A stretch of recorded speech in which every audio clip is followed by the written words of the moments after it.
ഇന്ന് നമ്മൾ ഉണ്ടാക്കാൻ പോകുന്നത് വടുക. ഇതിന് വേണ്ട സാധനങ്ങൾ ചുണ്ടക്കായി, പച്ചമുളക്, അരി, ജീരകം, ഉപ്പ്. ഇനി നമുക്കിത് വേവിച്ചെടുക്കാം.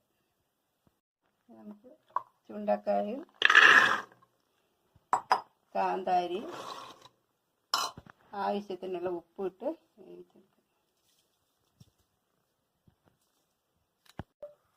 ഒരു ഗ്ലാസ് വേവാനായി നമുക്ക് ഒരു ഗ്ലാസ് വെള്ളം ഒഴിച്ച് കൊടുക്കാം.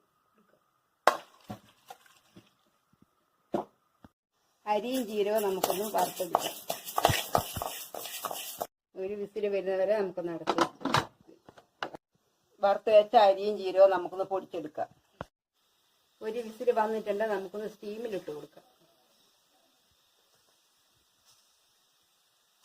ഇത് വെന്ത് വന്നിട്ടുണ്ട്. ഇനി നമുക്കൊന്ന് അരച്ചെടുക്കാം. അമ്മിയില മിക്സിയിൽ അരയ്ക്കാം. ഞാൻ മിക്സിയിലാണ് അരയ്ക്കുന്നത്. അപ്പം അരച്ചെടുത്തിട്ടുണ്ട്. ഇതിലേക്ക് നമുക്ക് ആദ്യം വറുത്ത് വെച്ച അരിയും ജീരകവും, വറുത്ത് പൊടിച്ച അരിയും ജീരകവും ഇട്ട് കൊടുക്കാം.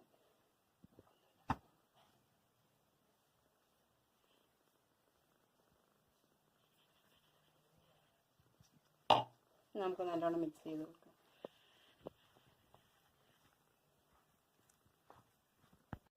നല്ലോണം മിക്സ് ചെയ്തിട്ടുണ്ട്. ഇനി നമുക്കിത് ചെറുതായിട്ട് ഉരുട്ടിയെടുക്കാം. ചെറുതായിട്ട് ഉരുട്ടിയെടുക്കണം, അല്ലെങ്കിൽ ഉണങ്ങാൻ താമസമായിരിക്കും.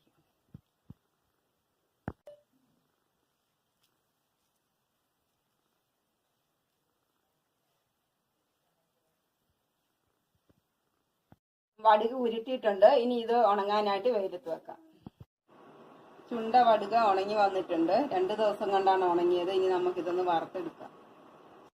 എണ്ണ ചൂടായിട്ടുണ്ട്. നമുക്ക് എണ്ണയിലേക്ക് ഇട്ട് കൊടുക്കാം.